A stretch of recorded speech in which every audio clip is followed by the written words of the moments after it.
Okay, now for the scripture, I want to start with a story. A couple weeks ago, it was spring break for a couple of our kids, and so Becky and Caroline, whom you just met, and Rachel, our 13-year-old, we piled in the van and drove down to Los Angeles to visit our daughter Anna, who's a student at the Master's University. And you know, when you're in LA with a family, what do? So we went to Universal Studios. And, when you're at Universal Studios, what do? You go on the studio tour. You ride the trams around, and that's what we did. So we hopped on the tour, and they take you all around through the back lots of Universal, and they show you where The Voice was filmed, these enormous studios, and then they show you the facades of all these old movie sets. They've got the Western one, and they have the town square where Back to the Future scenes were shot, and so on. And of course, they showed you the shark from Jaws, which is always a thrill. But what caught my attention on this tour was when the guide said, this next set is where they filmed The Good Place. I thought, Good Place. I've never heard of The Good Place. And so I quickly whipped out my phone and looked it up. And it's a show starring Ted Danson and this Kristen Bell. And it's purportedly about heaven. And honestly, it has some theological problems, as you can imagine. But I was glad that, issues of eternal destiny are being discussed in the entertainment realm. I thought that was pretty cool. But anyway, back to to the tour. Everything you see on this tour is fake. All the facades. They even said, hey, if you open that door and look in, all you see is gravel and weeds. There's just nothing behind there. Well, in contrast, today, this gives us a little frame for our message, because I want to take you on a tram ride, so to speak, but of a real good place. And this is not fake. This is not a set. This is real, and this is known to the people of faith. And it's described in the book that we're studying, Hebrews chapter 12, verses 18 through 24. But before we get to the tram ride, if you go to Universal, you wait for a little while, and part of the fun is they show you this film where they describe all the glories, in quotes, of the movies throughout the years, and they kind of get you, I guess, interested and excited about what you're going to see. And so what I want to do is, before we get to the little tram ride, I want to give you a little pre-tram tour, because maybe you're new to the Christian faith and to Valley Church, and maybe somebody brought you today because you're going to watch a baptism, and you really don't know much about the big picture. And so let me just give that to you very briefly. Here's the big picture of the Bible. The Bible is about God. And a lot of people kind of forget that because they make the Bible about a lot of things, politics or this or that. But really, the Bible at its core is about God. And it's about God's unstoppable mission to live with the people He made in the place He made for them. That's the Bible in a nutshell. It's that God made you and has a plan to dwell with humans in this kind of awesome creation sanctuary that He made, where we serve Him creatively, and He cares and blesses us forever.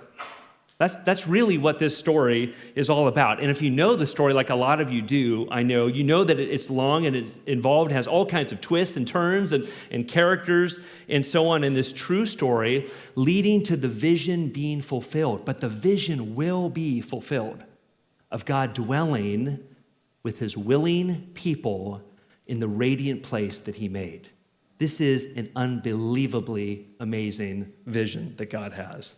And I'll tell you that the high point of this story is how God, because remember, the story is about God, how God, referred to in Hebrews as the majesty in heaven, subject of throne visions, where people fall down because of His unmeasurable luminosity, about how God, He came to us when our human race had just made a mess of things. And He came, not with His blazing outward glory that would annihilate humans, but in the person of His Son, Jesus. He came to us. and concealing his otherwise unapproachable glory and majesty, and all within the confines of a single human being, just like us. Eyes and ears and chromosomes and so on, exactly like us, except that Jesus never did anything wrong.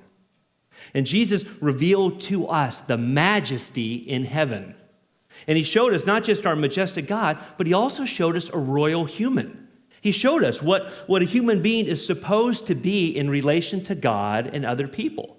Somebody who worships God, lives before God, and loves and serves other people. So anyway, and the high point of the high points is that the majestic, royal God-man, Jesus, he sacrificed himself to purify people so that we could exist in God the Father's presence safely as his adopted sons and daughters because we share his nature by the Spirit. Anyway, that's this unbelievably amazing story. Maybe you're new and you think, I've never really heard it talked about like that. Well, that's the Bible. And maybe you're thinking, hey, I'd like to explore this story a little more. I got a couple opportunities for you. We're doing something on Wednesday nights called Mark Club. And what we're doing is we're just reading and talking about the Gospel of Mark. And you don't have to prepare. You don't have to do homework. All you do is you come and we're reading it together and we're talking about it and forming a little community as we go. We're having a lot of fun. So I want to invite you to that. And then also, too, I'm really excited about this. This is something Frank and I are going to be doing this summer. We're calling this New Beginning, and what we're going to do is we're going to watch a word-for-word, unedited movie version of the Gospel of Mark.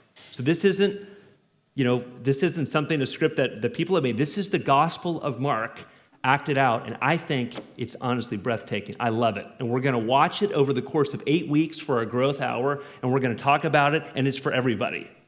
It's for longtime believers, walked with the Lord forever, and it's for people who have no idea what the faith is all about. It's for everybody. We're going to watch, drink coffee, and talk about it. So I want to invite you to that. It starts June 15th. Okay, now we're getting a little bit closer to our tram ride.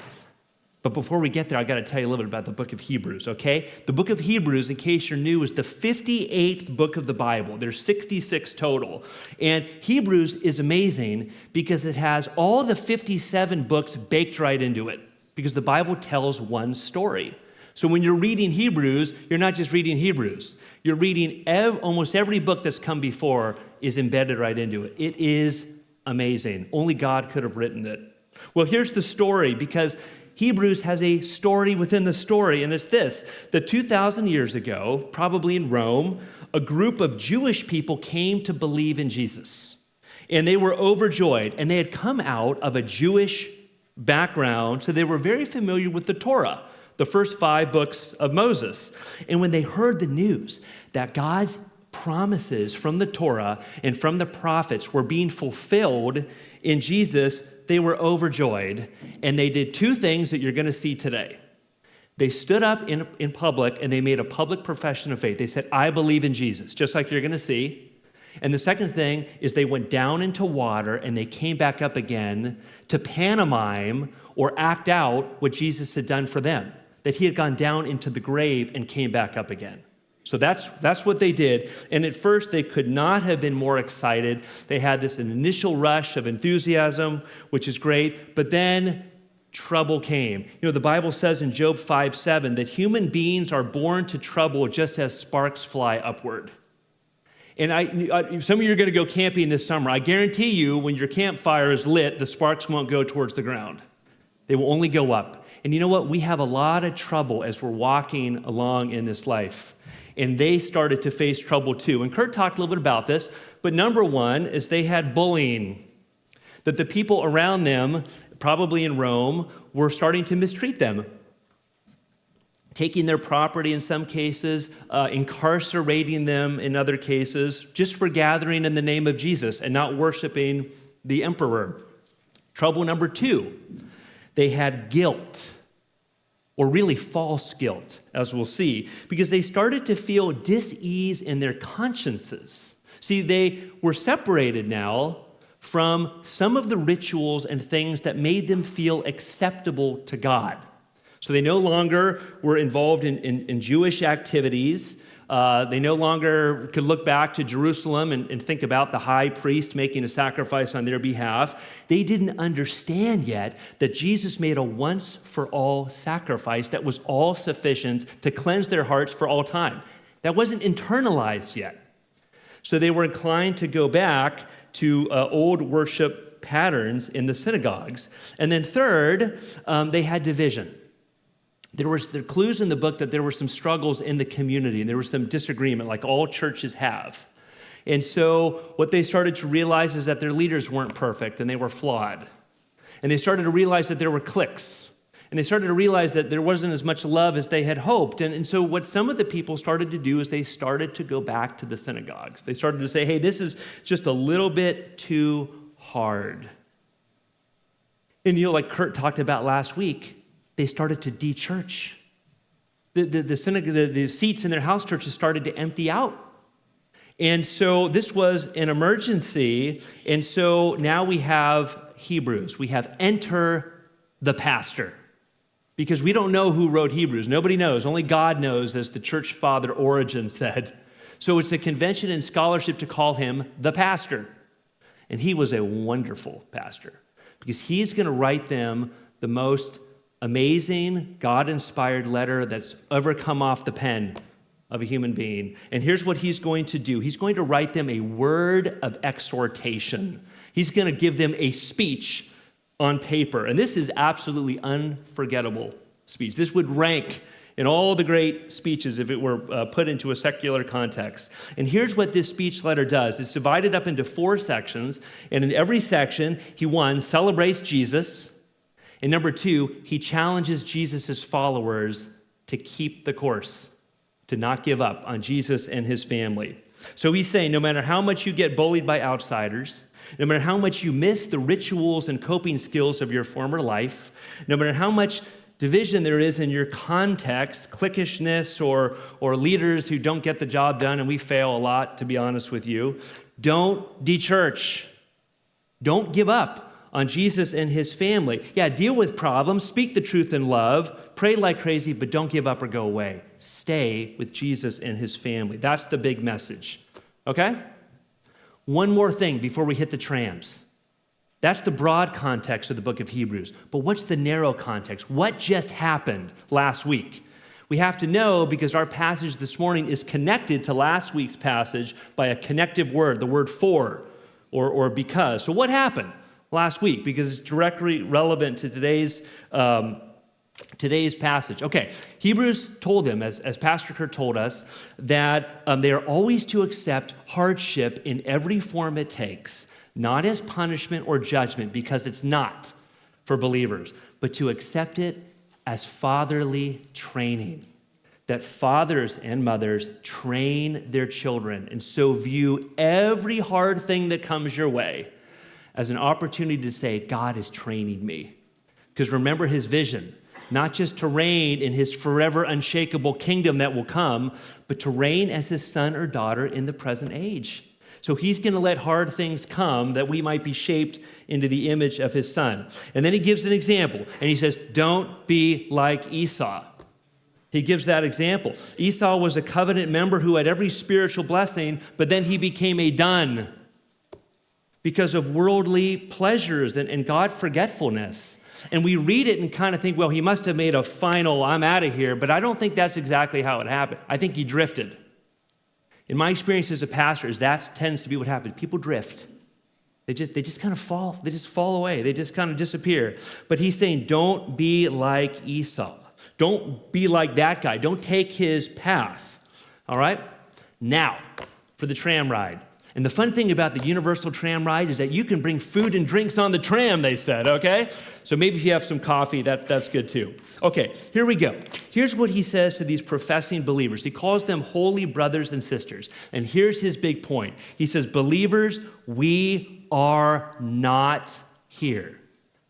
So listen to this. Let this vision, this collage that he creates, just let this kind of wash over you. He says, for you have not come to what may be touched, a blazing fire and darkness and gloom and a tempest and the sound of a trumpet and a voice whose words made the hearers beg that no further messages be spoken to them. This is the first of this verbal collage, and he's going to take these 7 images that overlap and that interlock with one another to describe the unimaginable anguish of a faithless person. And we've just read about Esau's tears of regret. You know, he's saying, brothers and sisters, you are not on Esau's mountain. That's not where you are. He knew some of them were thinking about jumping ship, but he's saying, no, that's not where you are. You haven't come to a place of sorrow and exclusion, the location of those like Esau who are faithless, who don't have faith. No, he's saying this. He's saying, believers, you are not there. And the worst, the most awful part of a faithless life is accountability for sin. Believers, people with faith, don't have accountability for their sins. Jesus has taken that burden. Well, let me just share this here. Okay, on the tram ride. At one point, you go through the scary King Kong 360 3D tunnel attraction. Okay, you come out from the sets, and all of a sudden they say, hey, get ready, put on your 3D goggles, because guess what's coming? And you drive into this tunnel, and all of a sudden you're in this recreation of Skull Island from this movie. And the tram is shaking, and people are starting to shriek. And because you can have food and drink, people's popcorn is flying around. I mean, I guess it's fun if you like that kind of thing. And, you know, Rachel was a little bit shaken up, and she's got cotton candy in one hand and grabbing my arm in the other. And then this pack of V-Rex start to chase the tram, and then Kong jumps into the action, okay? And there are wind and water effects. I mean, it's crazy. But for the tram rider, it's all an illusion. It's not real. It feels kind of real, but you're perfectly safe on the tram. And that's what the pastor's saying. He's painting this picture of a mountain that they are not on because they're believers. He's saying that's not your location. But maybe you might imagine what it would be like to be a person like Esau, a person without faith. It would be just nothing at the end but darkness and gloom and barrenness. Like the image on the print that we made, that Michaela made for you. It's Esau's mountain on the left. You can just contemplate that. Barren landscape, red skies, and darkness. So, and like I said, the most frightful aspect of that vision of the faithless person is accountability for sins, not atoned for sins. And that's why we get this kind of interesting verse here where the pastor says, for they could not endure the order that was given. If even a beast touches the mountain, it shall be stoned. Indeed, so terrifying was the sight that Moses said, I tremble with fear. So all these elements, these images that he's overlapping and weaving together in this collage, fire, darkness, gloom, wind, tempest, trumpets, a threatening voice, a strict law, are poetic ways of talking about a no-faith spiritual reality. And it's a bitter one. But again, what's his point as our pastor? He's saying, just like I wasn't on Skull Island on that tram, we're not on Mount Esau. That's not where we are. Even if things seem hard, it's not punishment. It's training from your heavenly Father. So don't be fooled by outward circumstances. And he's going to say, here's the mountain that we are on, okay? So here we go. Let me just skip to this mountain here. And this is as overwhelmingly joyful and amazing as you can possibly imagine. Listen to this. Here's his big point. We're coming out of the dark tunnel of the King Kong 360 ride.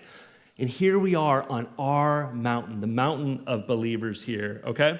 Here we go. This is our spiritual location. And again, in this remarkable way, he weaves these 7 images together to describe to us that we are in a really good place, even right now. Okay, here we go. Here's the verse. I'm going to read it, and then I'll kind of go back and make a little comment on each one. He says, but you have come to Mount Zion and to the city of the living God, heavenly Jerusalem, and to innumerable angels in festal gathering, and to the assembly of the firstborn who are enrolled in heaven, and to God, the judge of all, and to the spirits of the righteous made perfect, and to Jesus, the mediator of a new covenant, and to the sprinkled blood that speaks a better word than the blood of Abel. Now, I know that's a mouthful of images, isn't it? That's piled one on top of each other. So let's just try to make a comment on each one to get a grasp of just how good is the good place that we are in right now, if we believe. Here we go. Number one, we have come to Mount Zion, the city of the living God, heavenly Jerusalem. And here's the big idea of Mount Zion and of all the elements that are going to follow, is that we believers have undreamed of access to the majesty in heaven, our heavenly Father. We have access that others couldn't have even dreamed of. And this is just an amazing thing. Well, Mount Zion, you're thinking, I don't exactly know what Mount Zion is. Mount Zion was a hill in Jerusalem where God chose to make his special dwelling place. In fact, Psalm 9:11, probably written by David, sing praises to the Lord who sits enthroned in Zion. And those are two key words, enthroned and Zion. So Zion is sometimes an alternative term for Jerusalem, but here it has a narrower meaning. Here it's not just Jerusalem, and it's not just the temple. It's the Holy of Holies within the temple. It's the place where God manifested his presence without any kind of screens or any kind of mediation, his full presence. And again, to really understand this, because everybody in today's world is so casual about God and just talking about access to God as if it's just the poses no challenges to anybody in their condition. But we have to understand about earlier throne room visions in the Old Testament and how overwhelming to anyone who might approach the throne, how overwhelming this experience is. Because, we see here how inaccessible he was at Mount Sinai. Even though his whole vision is to be with people, but his holiness and our lack thereof poses a problem. Incompatibility of natures. And so we see here that only Moses was allowed to be at the very top of the mountain where the presence of God was completely unscreened. And then later, when the tabernacle and the temple were built, there's this formidable physical barrier. It's the curtain. And just imagine looking up at that curtain and recognizing the separation it creates. And noticing, too, that there would have been superior angels guarding this throne. And we've seen the psychological and emotional responses to even glimpses of the heavenly throne room, leaving the viewer awestruck by God's total transcendence. Isaiah says, I'm undone. And Ezekiel, he just fell on his face. But here's what the pastor is telling us. He's saying those who have been cleansed by Jesus' once-for-all sacrifice, they are invited to the top of the mountain. They are welcomed in to the Holy of Holies, and it's not a throne of overwhelming, it's the Father's throne of grace. That's our spiritual location, that we're on Mount Zion. We have undreamed of access to the majesty in heaven, who is our Father, because of belief in Jesus. That's our location, and we can go in. In fact, we're invited to, again and again in Hebrews, we're invited to come into his presence, not with trepidation, but with boldness and confidence, the way your kids approach and talk to you, because you're a beloved and respected and trusted parent. And look at the verb tense. We have come. That's our mountain. We're in Mount Zion. Next, we've come to innumerable angels. This is a reinforcement of the first idea, because the masses, brigades of angels are associated with what? The presence of God. So maybe an angel or two might get sent on a mission, but when you see brigades of angels, you know that's the presence of God. And what the pastor tells us is that we've come to them. And notice, they're not menacing, defending the throne of God. It says they're in festive array, that this is a party that's going on. And the pastor says that we've come to them. That somehow now we're somehow associated with angels in the presence of God. You know, the Bible even talks in a couple places about Christian worship somehow being involved with angelic witness. So I don't know who you're sitting by today, but you know, somehow we're all mixed in together. We're intermingled here. We've come to angels. The Bible also says in Hebrews that angels are ministering servants sent to help those who will inherit salvation. That's us. So we have God's angels always on mission for God to support us, to defend, to help us in ways that we will never know until the heavenly world is finally unveiled and we can see and we'll hear all that God has done for us. Next, we've come to the assembly of the firstborn. This is another amazing reality that we've come to. Not only do we have undreamed of access to the majesty in heaven, our Father, but we have privileges to go along with it. This is family language here. Firstborn might sound kind of strange to you. What's the background? Well, the firstborn is the one in the family who is entitled to most of the honor and the property, right? That's the firstborn. And in an ancient culture, the firstborn had privileges and honor that the other siblings didn't have. And what the pastor's saying is that all the children of God have firstborn status in the eyes of their Father. Isn't that amazing? Now, the firstborn par excellence is Jesus himself. But after him, all the children of God can claim to be firstborn in the eyes, the loving eyes of the Father. And also, this is not just family imagery, this is property imagery. This is saying that you will be a beneficiary of all God is making or has made that will come down when the city with foundations descends from heaven, the heavenly Jerusalem.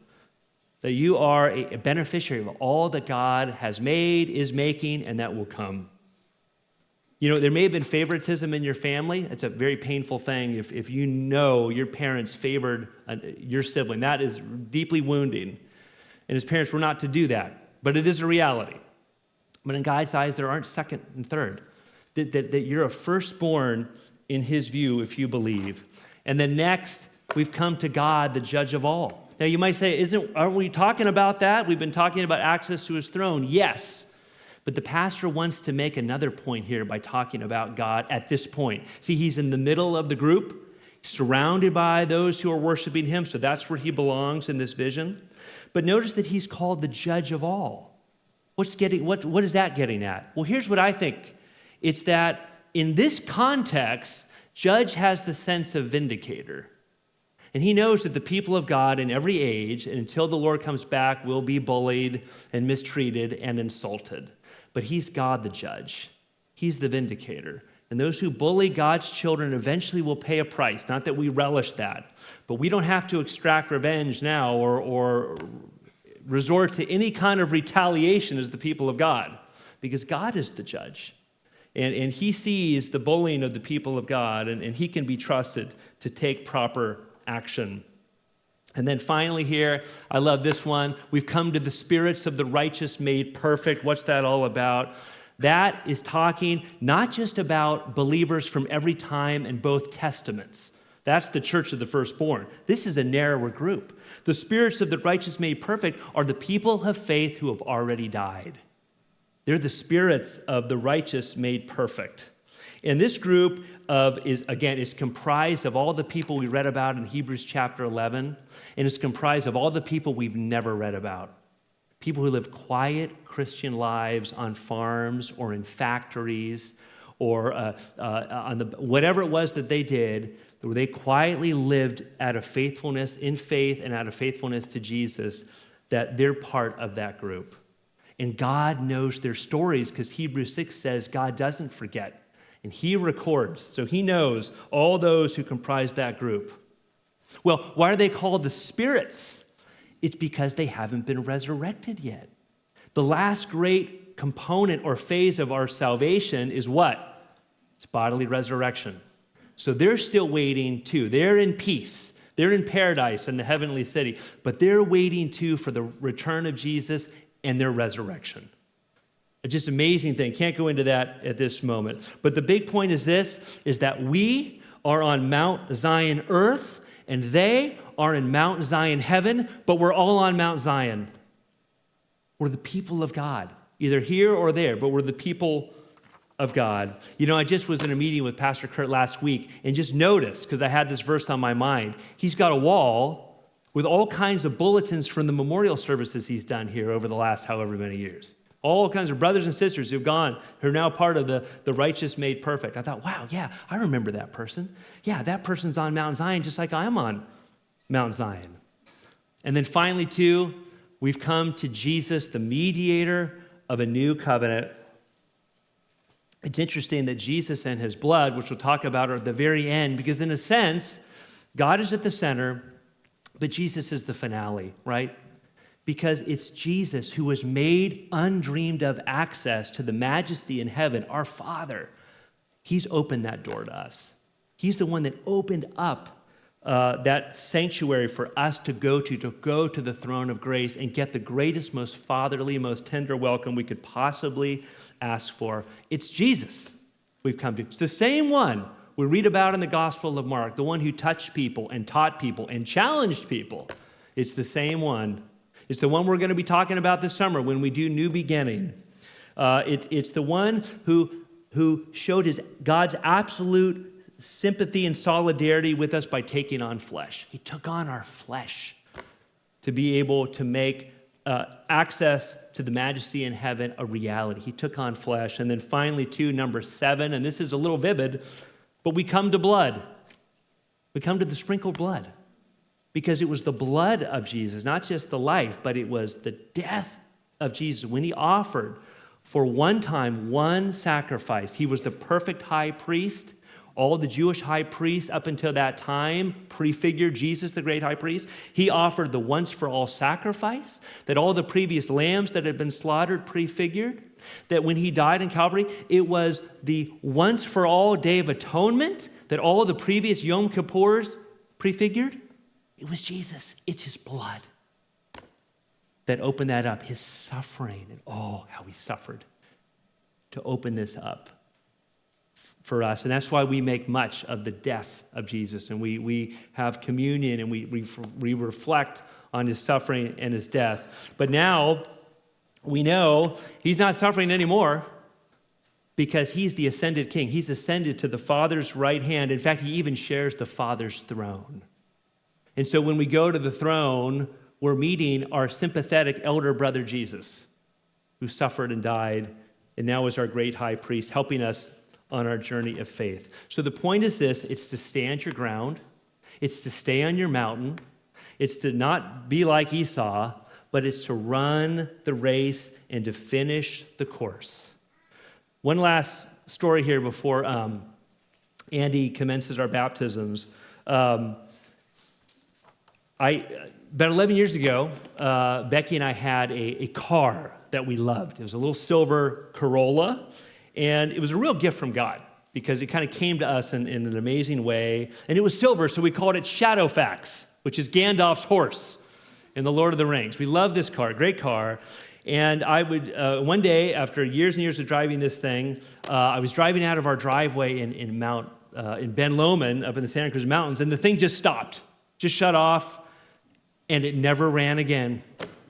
I was only about 100 yards away from our house, but I called Becky and said, honey, the car is dead. Can you run out? And we're going to push it back onto our driveway. So Becky runs out. We push this thing down, this gravel road we live on, push it onto our driveway, and then we push it onto the grass. And the car was there for 2 years. Now, you can't get away with that on this side of the hill, okay? You can't leave your car on the lawn. But over there, hey, it was fine. So, again, it was a mechanical issue. I never knew exactly what it was, but it was done for. This car was done. And so my father-in-law loaned me a car, and for a while, I just drove his car back and forth over the hill again and again. And finally, he said to me, Darren, this is not a long-term solution here because this car is not made to do this. You need to buy a new car. And like I shared on the blog this week, I hate buying things. I never know how much something's supposed to cost, and I'm just afraid I'm going to get taken. So I kept pushing this problem off. But he said, no, don't worry. I've done the research for you. I know what kind of car you need. You need a 2013 Hyundai Accent. I said, this is perfect for you. And guess what I said? Okay, I'll buy it. And so that's what Becky and I did. We went down to the Hyundai dealer, and I bought this car, and I tell you, I was miserable. I was miserable. And we went in the back room, where they do the financing and all that, and I was just sitting there, and usually I'm a pretty upbeat, chipper guy, but I must have had this look on my face, and one of the dealer people came by and said, hey, cheer up. You're getting a new car. You're not getting a root canal. That's what he said.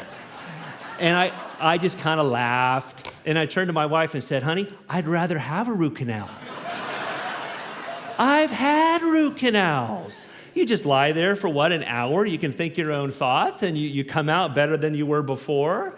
This feels like a root canal, paperwork and all that. Well, anyway, we buy this car, and soon I fall in love with it. It's just the greatest car in the world, and I drove it to church today. Thousands of miles on this car. It's taken me through deserts. It's taken me through snow on Highway 9 when there was a freak snowstorm a couple years ago.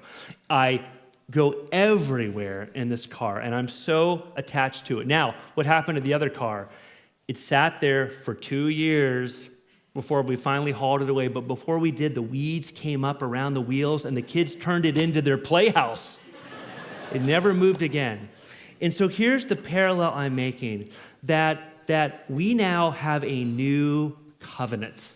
We have a vehicle that is the proper way to continue to travel with God on the way to the city he's prepared for us. But we're always tempted to go back to something else. For the Hebrews, it was to go back to Judaism, even though there was no life there anymore. That covenant served a great purpose, beautiful thing, but it had run its course. Maybe there's something that you're going back to. There's some other mountain, there's some other way of coping, of making things work. And I want to encourage you to say, no, you're not going back to that anymore. You're sticking with Jesus. You're holding to him. You're getting your comfort and your coping and your everything you need from his throne and from his people, and you're never looking back. That's what Hebrews wants us to know.